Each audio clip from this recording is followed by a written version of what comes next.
Então nós vamos pregar hoje o capítulo 7.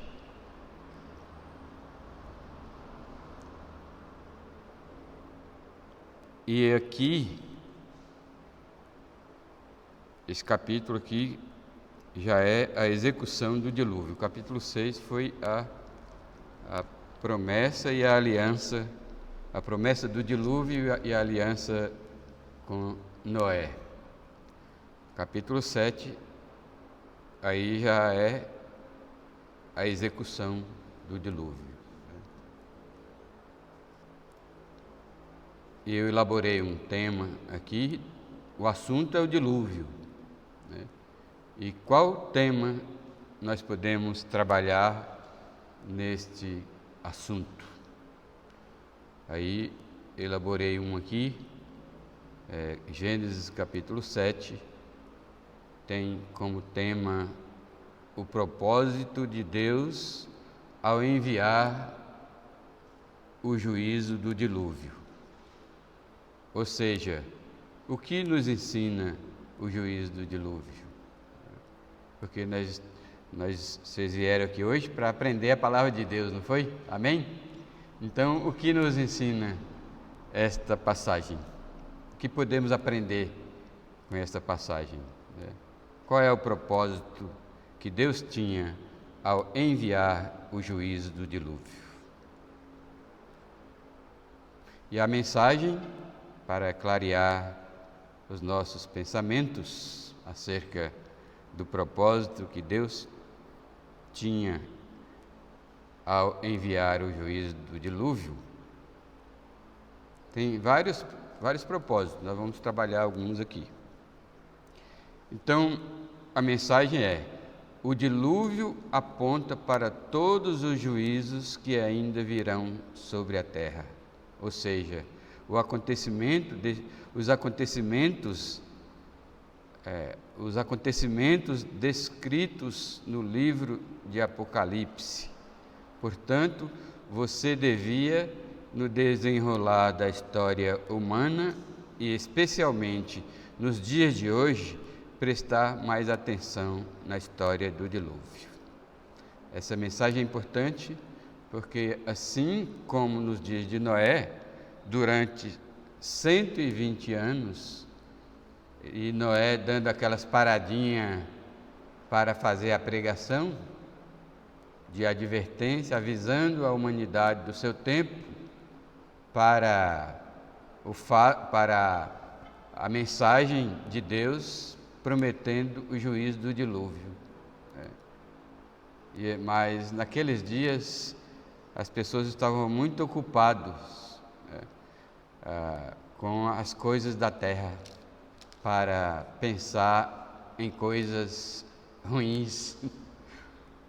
Qualquer semelhança nos dias de hoje não é mera coincidência, porque o povo está preocupado hoje em dia com a política, com a economia, com a moradia, com o lazer, com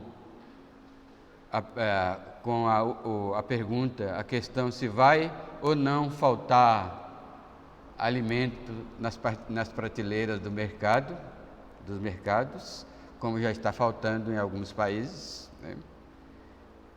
E com respeito às igrejas, a grande maioria das igrejas não está preocupado, não tem levado a sério as lições do dilúvio. Eles estão pregando o que eles chamam de evangelho, que não é evangelho, da prosperidade, que também não é prosperidade. Eles estão preocupados com bem-estar, né? Os líderes estão preocupados com status, né? Com fama e dinheiro. Infelizmente, nós estamos falando de pessoas que, se você perguntar para eles, você é crente? Eles vão dizer, é claro que eles não vão dizer, não vão responder a pergunta do jeito que a gente fez, né? Eles vão dizer, sim, eu sou evangélico, né? Mas a preocupação em levar a sério a mensagem que o dilúvio transmite para nós hoje, né? Então, qual é a mensagem aqui de uma forma mais simples? O dilúvio nos anuncia que outros juízos estão por vir, certo? Como eu disse semana passada, grandes juízos e pequenos juízos, juízos coletivos e juízos individuais. Muito dilúvio, um dos propósitos que eu vejo aqui é que, apontando para a Bíblia toda, é que as pessoas neste mundo moderno devia pensar bastante nos juízos que hão de vir ao meditar sobre o dilúvio. Então, por isso eu coloco aqui um grande portanto aqui. Portanto, você devia, no desenrolar da história humana, e especialmente nos dias de hoje, prestar mais atenção na história do dilúvio. Então, essa pregação tem como objetivo que vocês prestem atenção, preste bastante atenção, preste bem atenção na história do dilúvio. Por quê? Ou para quê? É para você perceber que, na hora de derramar juízo sobre a terra, Deus considera os justos no meio de sua geração e os livra. De uma forma ou de outra, mesmo considerando o fato que eu ventilei no capítulo 6, de que é muito bem provável que havia muitos outros justos, como semelhante, né, a Noé, né, como Enoque, que andava com Deus, Noé também andava com Deus. Como a Bíblia não fala nada sobre Metusalém, é muito provável que Metusalém andava com Deus, né? Esses, muito provavelmente, pereceram no dilúvio, mas quando um soldado do exército de Deus tomba, é para a glória de Deus e felicidade eterna do soldado tombado. Amém? Então, quando um crente morre por causa de um juízo, como muitos morreram por causa da pandemia, é para a glória de Deus e felicidade eterna dos justos, dos crentes, né? Mas muitas vezes, muitas vezes Deus livra o justo de perecer naquele juízo, certo? Há muitos juízos nos quais os justos se livraram, né? Quem se lembra de um? Ainda está na frente. Ou quem se lembra de dois? Um do Antigo Testamento e um do Novo Testamento. O do Novo Testamento está por vir. Deus trouxe juízo sobre Sodoma, Gomorra e as cidades ao redor, mas livrou o justo Ló.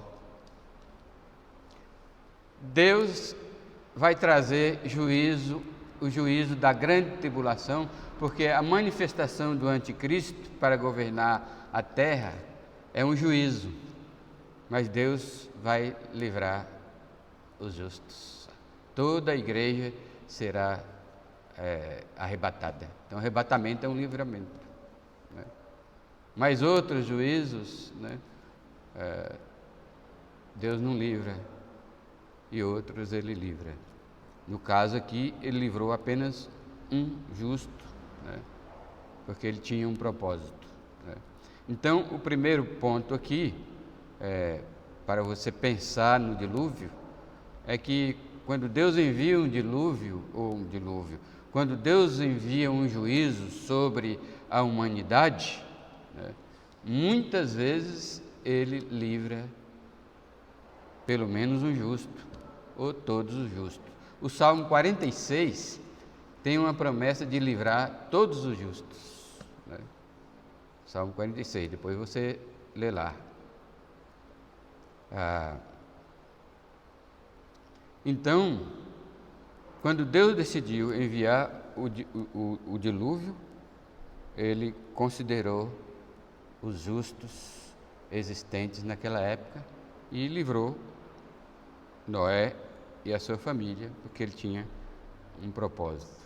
Nós vamos dizer daqui a pouco.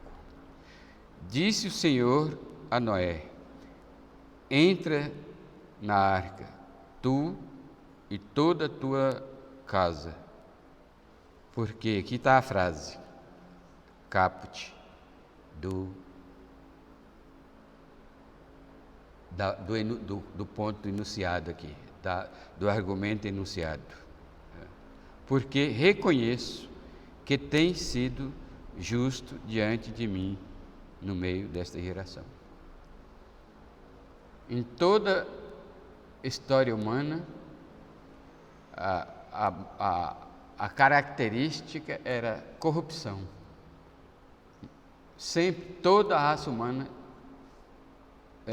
estava corrompida, mas lá tinha um ou mais justos, né? Por isso que, e hoje não é diferente. Hoje nós vivemos no meio de uma geração corrompida.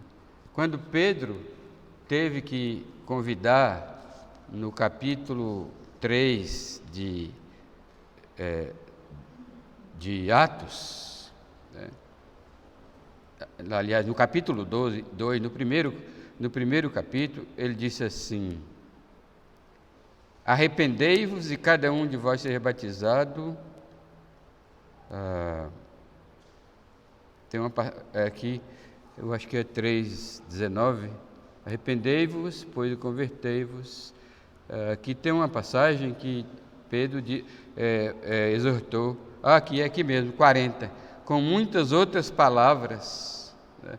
Então, quando Pedro teve que exortar as pessoas a se converterem na primeira pregação no dia de Pentecostes, ele disse essas palavras aqui de Atos 2,40. Com muitas outras palavras, deu testemunho e exortava-os, dizendo: salvai-vos desta geração perversa. Então, na época de Pedro, a geração de Pedro era a geração corrupta, porém, havia os justos,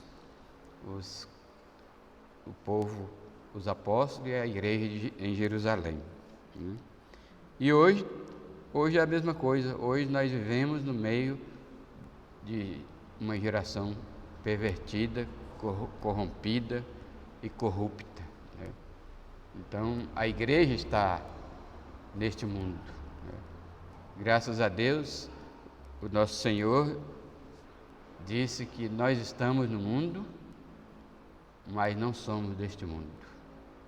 E o apóstolo João disse: não ameis o mundo.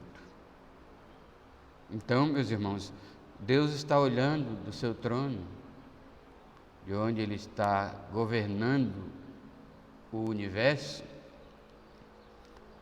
e Ele está identificando cada justo aqui na terra. A pergunta é: você diz ter se arrependido dos seus pecados e confiado somente em Jesus e crê que a promessa de Jesus, quem crê em mim tem a vida eterna? Você se apropriou dessa promessa. Mas a pergunta é: você vive aqui nessa terra como um justo? Meus irmãos, viver nessa terra como justo é em todos os sentidos, em todas as áreas. É na sua comunhão com Deus, é na sua meditação nas verdades das Escrituras, é nas promessas, nos mandamentos, é no seu relacionamento com sua família, é no seu emprego, é no seu comércio, né? Comprar, vender, é nos seus pensamentos, né? É no seu tratamento, como é que você trata as pessoas no dia a dia, mesmo os desconhecidos, como é que você valoriza o fato de você ter sido escolhido para herdar a vida eterna, né? Uma escolha feita antes da fundação do mundo. Quando nós pensamos na palavra graça, nós esquecemos que a graça foi nos outorgada antes da fundação do mundo, quando por graça, não por obras, não por merecimento algum, Deus nos escolheu. É como a Bíblia em Romanos 8 diz que Deus, sendo nós ainda pecadores, Ele nos amou. Aí a pergunta, Ele nos amou quando? Antes da fundação do mundo, e nos elegeu. Então fica aqui a pergunta, você anda como um justo? Deus diz aqui a Noé, entra na arca, porque reconheço que tem sido justo diante de mim no meio desta geração. Essa é a primeira lição que devemos aprender. Quando Deus envia ou se propõe, planeja enviar um juízo, ele sabe quantos justos existem naquela cidade. E ele os identifica, né? Lhe dá um crachá, um crachá pendurado, está na moda crachá, né? Então Deus dá um crachá e está escrito aqui, fulano de tal, justo. Então, essa é a primeira lição, né? Então, porque eu disse aqui, pensar no dilúvio, levar em consideração o dilúvio, prestar atenção no dilúvio, valorizar o dilúvio como uma promessa de juízos futuros, para saber, pensar e perceber que na hora dos juízos, Deus considera os justos sobre a terra e os livra. Aí os livra com um propósito. Porque Deus livrou Noé? E porque Deus procurou dentre os justos Noé, né? Aqui está escrito no versículo 2, aí ele dá as ordens acerca dos animais e diz assim: de todo animal limpo levarás contigo 7 pares, né? Às vezes as pessoas pensam que, lendo o capítulo 6, que a quantidade de animais que entraria na arca seriam 2, um casal. Mas aqui está bem, no capítulo 6 não está detalhado, mas aqui está bem detalhado. De cada animal limpo levarás contigo 7 pares, o macho e sua fêmea. Quer dizer, 7 macho e fêmea, né? 7 pares. Mas dos animais imundos, apenas um par, o macho e sua fêmea. Também das aves dos céus, 7 pares. Aí parece que nas aves dos céus ele não fez distinção entre limpo e imundo. Macho e fêmea entre as aves. Aí está aqui a frase do livramento e do propósito pelo qual Deus... Porque lembra que a semana passada, aqui no início do capítulo 6, vendo Deus a corrupção da sua criatura, ele decidiu exterminar por completo. Mas ele lembra que Noé achou graça diante de Deus? Essa palavra achou graça diante de Deus, hoje é mal compreendida, porque quando a gente fala em achou graça diante de Deus, a gente só pensa nos benefícios. Achou graça diante de Deus, o favor de Deus para ser salvo, para ser eleito e ser salvo e ser conduzido ao arrependimento. Achou graça diante de Deus para ter comunhão com Deus e viver uma vida mansa, suave, tranquila, mesmo no mundo cheio de violência, de guerra, de corrupção. Achou graça de Deus para ter sustento adequado para uma boa alimentação, para uma boa educação dos filhos e da gente próprio. E assim, só pensa no... Achou graça de Deus para mostrar uma igreja fiel à palavra de Deus. Achou graça de Deus para poder sorrir, né? Feliz, bem-aventurado. Achou graça de Deus para não sofrer os danos do pecado que há no mundo, né? Que são muitos os danos que o pecado causa no mundo: divórcio, vícios de toda forma, assassinatos, violência, suicídios, egoísmo, traição. Se você não sofre essas coisas, a graça de Deus, a gente só pensa nos benefícios, mas pense só no porquê Noé achou graça de Deus. Não foi somente para que ele fosse livre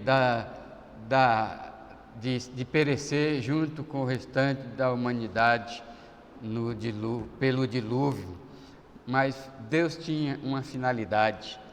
Graça, irmãos, aprendam isso de uma vez por todas. Graça é servir também. Quando alguém acha graça de ser chamado para servir a Deus, é isso que acontece. Essa é a ênfase maior para Noé nesse versículo aqui, ó, né? Deus disse: entre você, sua família e todos esses animais, 7 pares de animais limpos, um par só de animais imundos, 7 pares de árvores. Aí veja aqui, ó, a finalidade.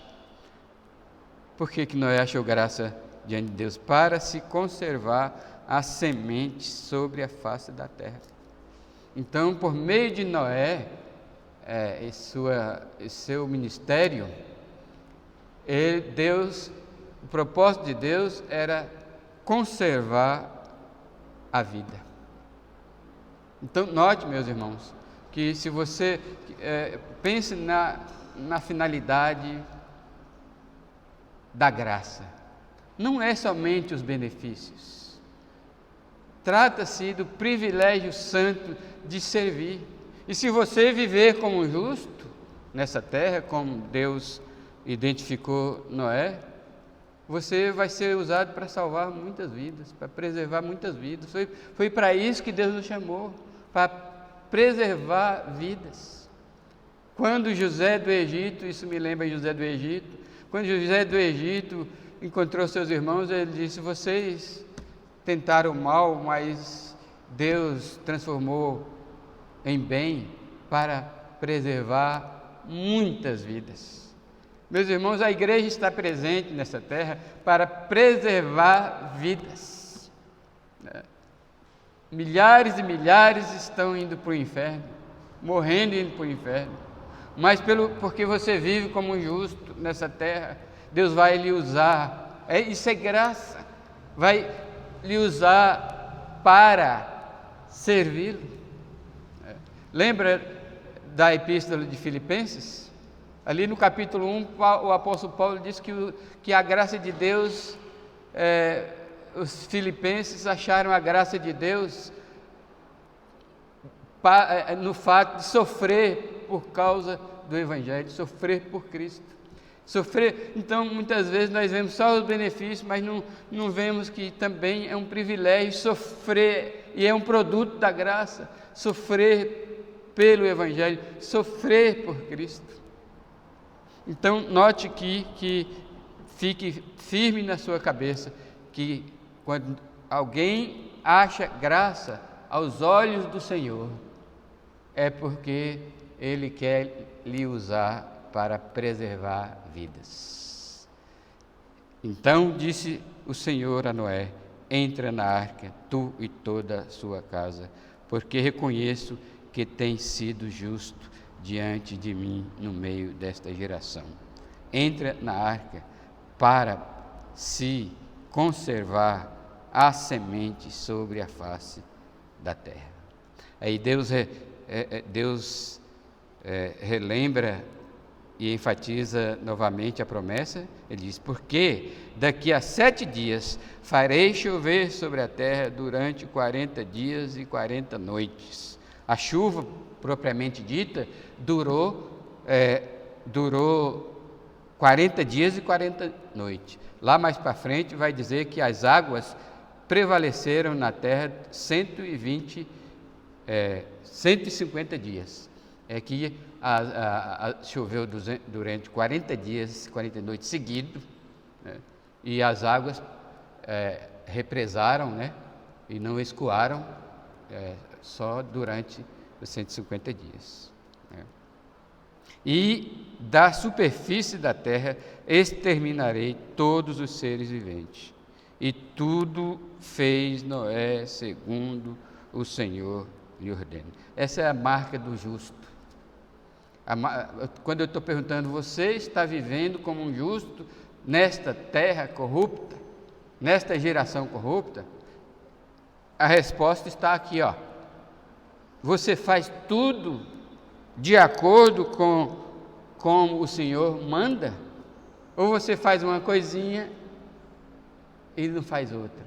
Você vem à igreja, mas não dá o dízimo. Você dá o dízimo, vem à igreja, mas não tem uma vida de leitura bíblica, oração, devocional em casa. Você vem na igreja, dá o dízimo, tem uma devocional em casa, mas não demonstra amor aos seus irmãos. Você vem à igreja, dá o dízimo, tem comunhão com Deus durante a semana, ama os seus irmãos, mas esquece de amar o próximo. Como é que nós amamos o próximo? Como é que o crente ama o próximo? Compartilhando a sua fé com ele, evangelizando, buscando a salvação do seu próximo. Essa é a melhor maneira de amar o próximo. Então, irmãos, o justo não faz a obra do Senhor pela metade, porque senão ele é maldito. Maldito aquele que faz a obra do Senhor pela metade, diz Jeremias. Você dá o dízimo, mas não faz a sua devoção, não tem comunhão com Deus, não luta contra o seu pecado durante a semana. Você faz o que quer, fala o que quer durante a semana. Você acha que veio para a igreja, cumpriu suas obrigações, como diz os católicos, né? O católico vai na missa, fui cumprir a minha obrigação. Coitado, tudo que nós fazemos por obrigação não recebe galardão nenhum. Você sabia que os galardões vêm daquilo que a gente faz extra obrigação? Que a gente faz mais do que obrigação? Porque Jesus, no Evangelho de Lucas, chamou quem faz mais do que obrigação de servo inútil. Hoje em dia tem uma palavrinha bonita para isso. Qual que é? Ele é medíocre. Quem faz só obrigação é medíocre. Por exemplo, você é exortado a ler 7 capítulos por semana. E você lê só aqueles 7 capítulos por semana. Você é medíocre. O que não é medíocre nessa área é aquele que leu os 7, vou ler mais, está gostoso esse livro da Bíblia, eu vou ler mais, né? Entende, irmãos?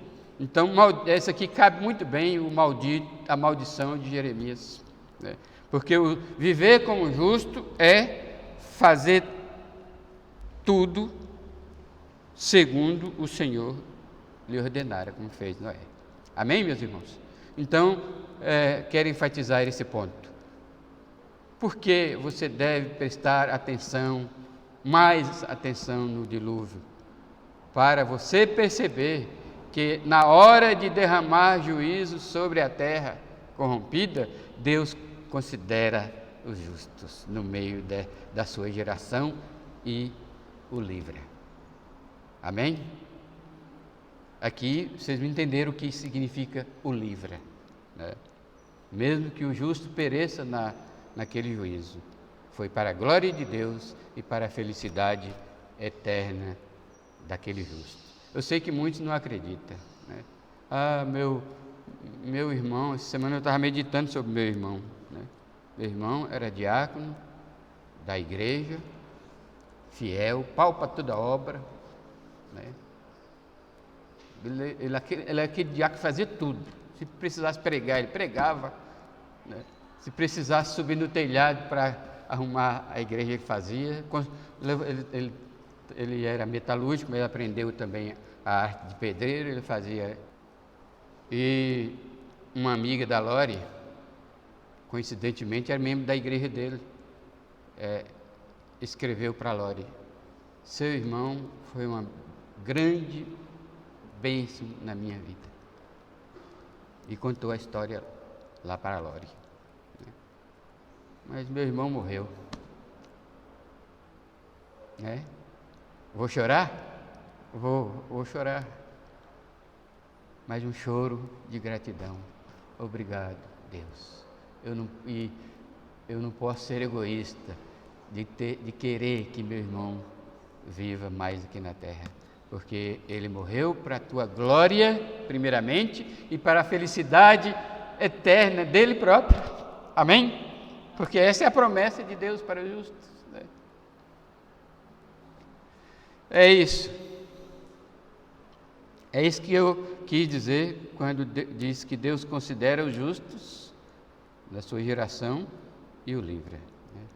Como é bom, como seria bom se Deus olhasse para mim e me considerasse justo. Esse é o meu maior anelo, meu maior desejo, minha maior ambição, ser reconhecido. Já pensou, meus irmãos, que dinheiro, que prata, que ouro, que bronze, eu pensando aqui nas Olimpíadas, compram uma frase dessa, ó, um reconhecimento desse, ó, porque reconheço que tem sido justo diante de mim no meio dessa geração. Eu sei que a grande maioria dos crentes desta geração nossa agora não valoriza isso. Eles querem os benefícios da graça. Eles querem ser felizes. É isso que o pessoal quer nas igrejas, assim como o mundo, né? Mas não é isso só. Primeiramente, servir a Deus, mesmo que tenha, como diz Paulo aos Filipenses, de receber graça de sofrer por Jesus.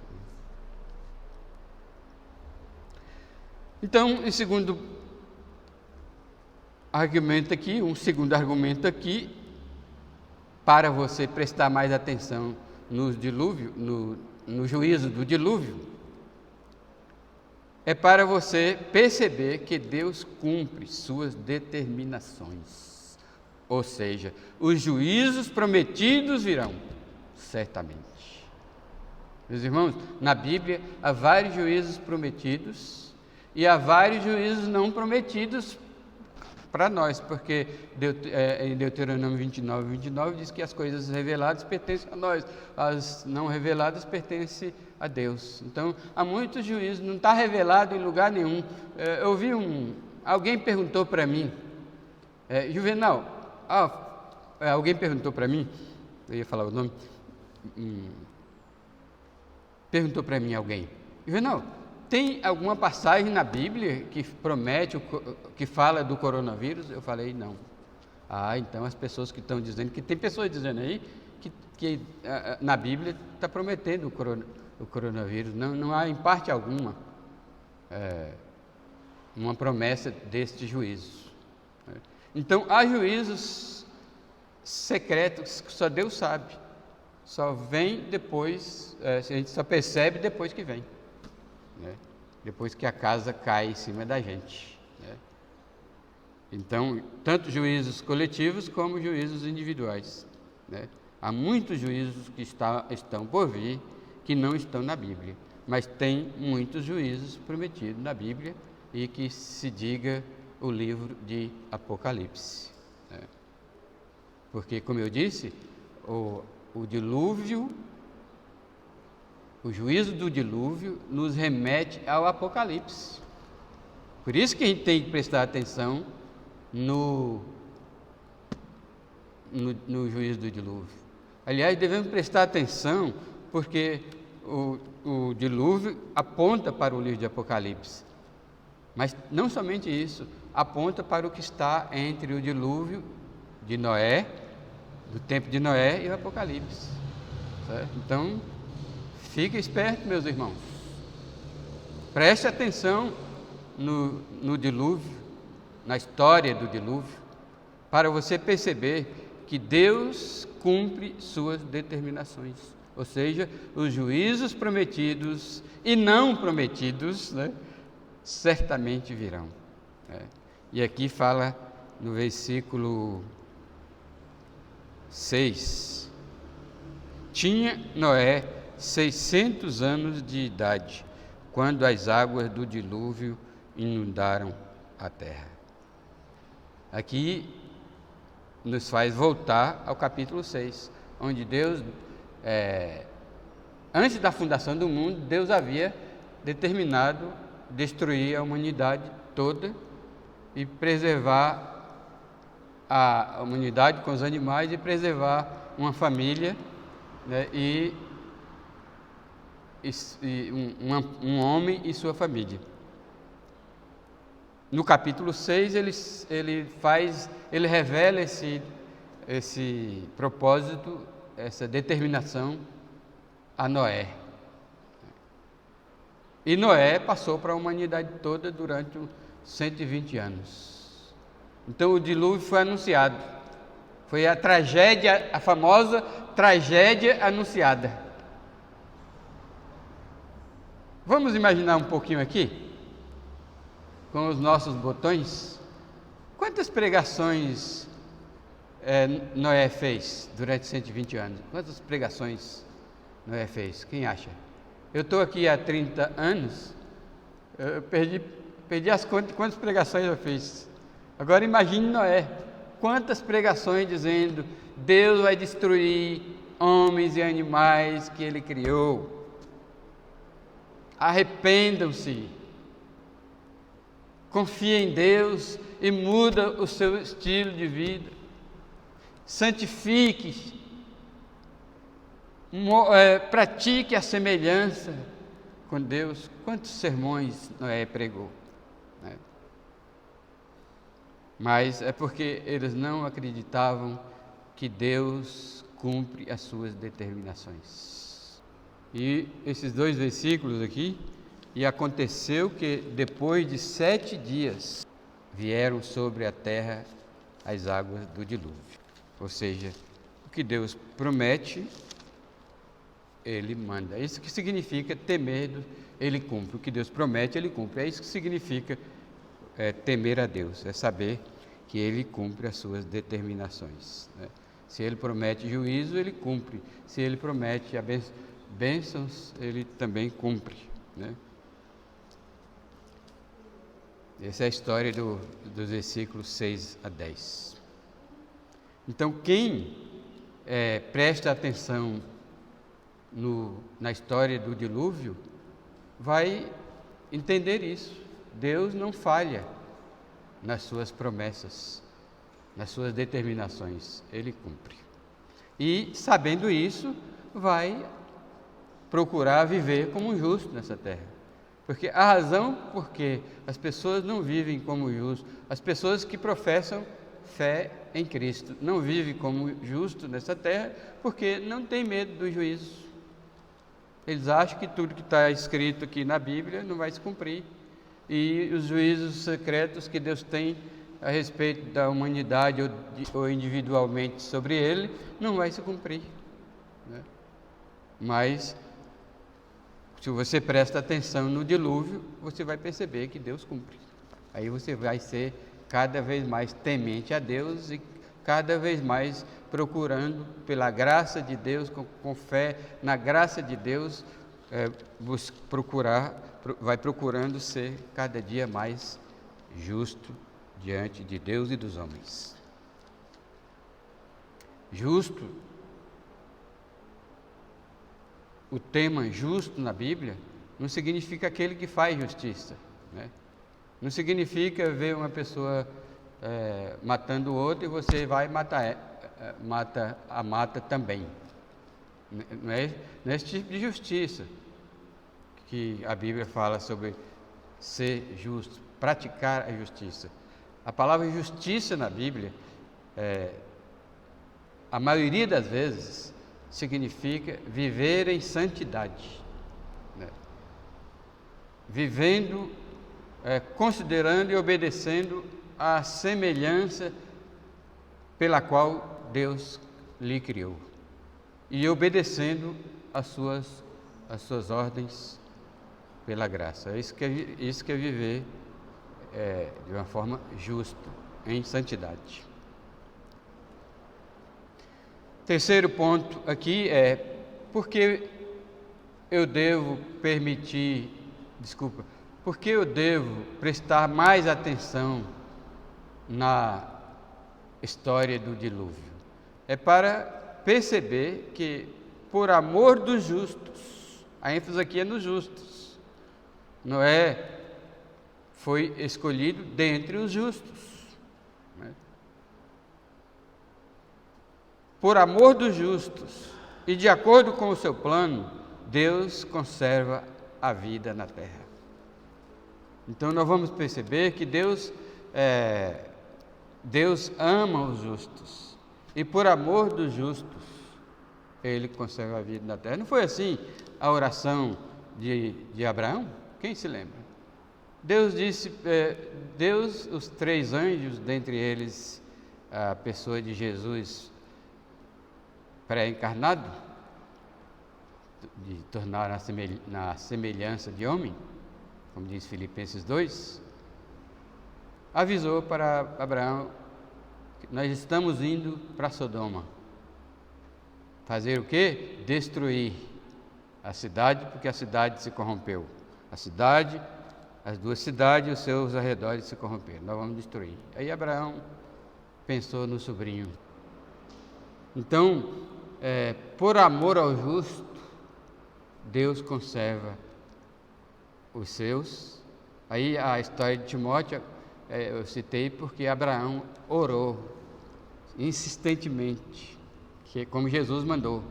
Ele mandou que nós orássemos insistentemente, sem esmurecer. E sem esmurecer, Abraão disse para Deus, e se tiver, ele começou foi com 50? E se tiver 50 justos, o Senhor vai destruir a cidade mesmo assim? Deus disse, não. Por amor aos justos, não destruirei, não as destruirei. Aí Abraão sabia que lá não tinha 50 justos. Aliás, Abraão não sabia de nada, só Deus sabe quem é justo, sabia? Muitas vezes o justo demonstra ser justo e a gente vê. Ele só sabia que Ló era justo, né? Então pediu 50, né?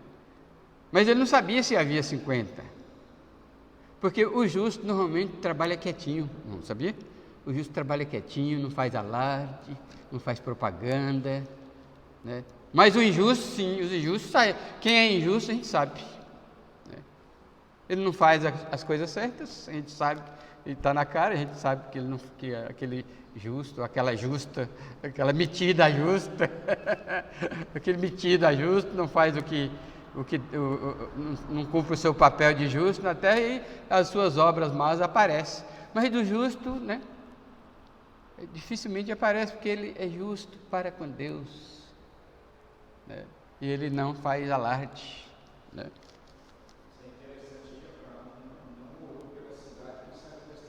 A cidade ele sabia, né, porque exatamente os injustos estão aparentes, né. A gente sabe detectar os injustos, né? Irmão fulano dá o dízimo, mas falta 1 mês na igreja. Irmão fulano, não ouço ele compartilhar nada da palavra de Deus, da sua devocional, né? É injusto.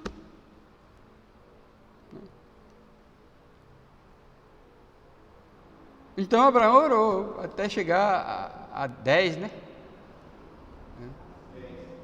Mas não tinha 10 justos lá.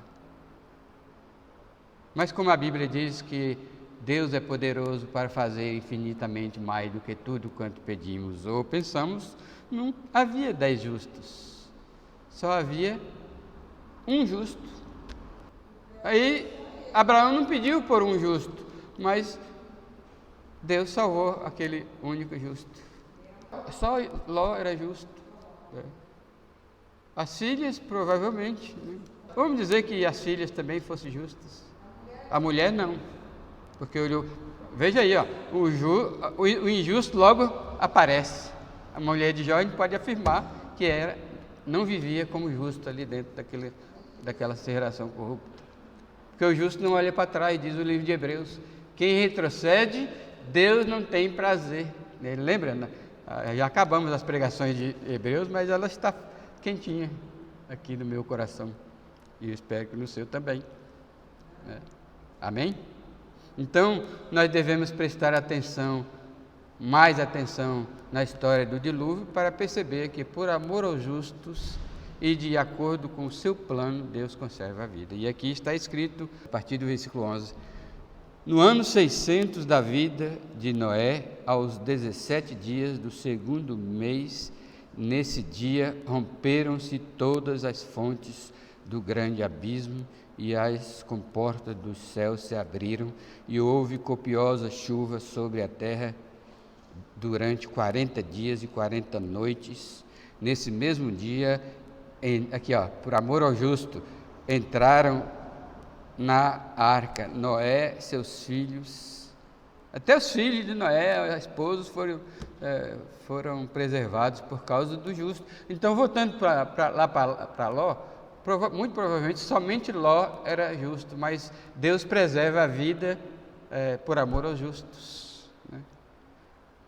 Noé, seus filhos, Cão e Jafé, sua mulher e os animais, e as mulheres de seus filhos, eles e todos os animais, segundo. Então Deus está preservando a vida.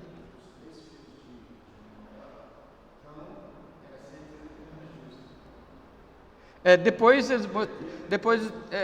as filhas de Noé, de Ló e de Noé, né, e os filhos de Noé, depois colocaram as pontas para fora, né, pelas suas atitudes. Porque a minha atitude hoje, irmãos, como justo, a sua atitude hoje como justo, né, será amanhã desmascarada, né? Um dia a casa cai, a máscara cai. Mas é isso aí, meus irmãos. Por amor ao justo, isso deve ficar muito forte na nossa cabeça, no nosso coração, no nosso pensamento, no nosso meditar sobre a história do dilúvio, de modo que possamos nos buscar viver como justo, porque podemos salvar vidas. Por amor de nós, Deus pode, segundo o seu plano, preservar vidas. Então vamos viver, o apelo aqui é: vamos viver como justos.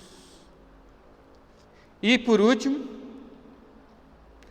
você deve prestar bem atenção na história do dilúvio, por quê? Para perceber que Deus comanda o andamento dos juízos e controla o início e o término. E aqui é uma pergunta que não quer calar. Quando começou o coronavírus e a Covid e a sua doença chamada Covid-19, a gente sabe mais ou menos quando começou e onde começou. Eu digo mais ou menos porque o pessoal diz por aí que a China escondeu. Então a gente não sabe como ou quando começou e nem como. A gente só sabe onde começou. Mas a gente sabe mais ou menos quando começou. Aqui no Brasil, a gente sabe que foi no mês de fevereiro, após o Carnaval. Certo? E começou teve a primeira morte. Primeiro contágio e primeira morte. Mas uma pergunta que não quer calar é: quando vai acabar? Quando? Aí a gente cruza o braço, né? Cruza os braços né? Quando vai acabar essa pandemia? E já ouvi tanta gente falar isso. Quando vai acabar essa pandemia? Eu mesmo nunca perguntei. E você já perguntou? Quando vai acabar a pandemia? Porque essa pergunta já tem uma resposta. Qual é a resposta? A resposta é: quando Deus quiser. Quando Deus quiser, a pandemia vai acabar, né? Então, é essa percepção que nós temos que ter acerca do juízo do dilúvio e acerca de todos os juízos por vir, até os juízos do Apocalipse, as 7 trombetas, os 7 selos, e aí, por aí vai, né? Aí diz o versículo 17: durou o dilúvio 40 dias sobre a terra. Isso já foi decisão soberana, né? Cresceram as águas e levantaram a arca de sobre a terra. O versículo 11 revela a data do começo. Aos 17 dias do segundo mês, desde o dia, nesse dia, romperam-se todas as fontes do grande abismo. Então, sabemos aqui o começo, mas ninguém sabia ainda, Deus não anunciou o fim. Certo? Quer dizer, vai anunciar aqui, né? 40 dias choveu, 40 dias e 40 noites, mas as águas permaneceram lá 150 dias. Né? Então, durou o dilúvio 40 dias sobre a terra, etc. e tal. Né? Aí, tudo que tinha fôlego de vida em suas narinas, tudo o que havia em terra seca morreu. Né? Assim foram exterminados todos os seres que havia sobre a face da terra. O homem, o animal, os répteis e as aves dos céus foram extintos da terra. Ficou somente Noé e os que com ele estavam. E as águas, durante 150 dias, predominaram sobre a terra. Então, Deus, quando Ele envia um juízo, Ele tem controle sobre aquele juízo. Quando vai começar, quando vai terminar, qual é a intensidade do juízo. A pandemia foi mais intensa em janeiro de 2021.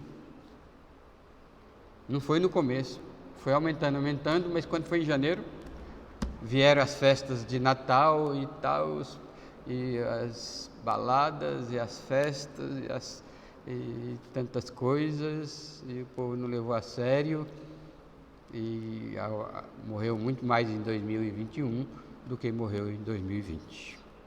Então Deus, quando nós meditamos sobre a história do dilúvio, nós sabemos e não tememos, isso serve para a gente não temer, e não tememos, mas confiamos, não tememos, mas confiamos em Deus que está sob o controle daquele juízo, tá certo? Então, quem medita na história do juízo, meus amados irmãos, quem medita na história do juízo, quem presta atenção na narrativa do juízo, também fica sabendo que Deus, ao derramar um juízo em qualquer época, Ele considera os justos e os livra. Então Deus sabe quem é, Ele sabe identificar quem são os justos e na hora do juízo Ele os livra. Livra não como alguns evangélicos acreditavam no começo da pandemia. Ele livra segundo o seu jeito de livrar. Amém?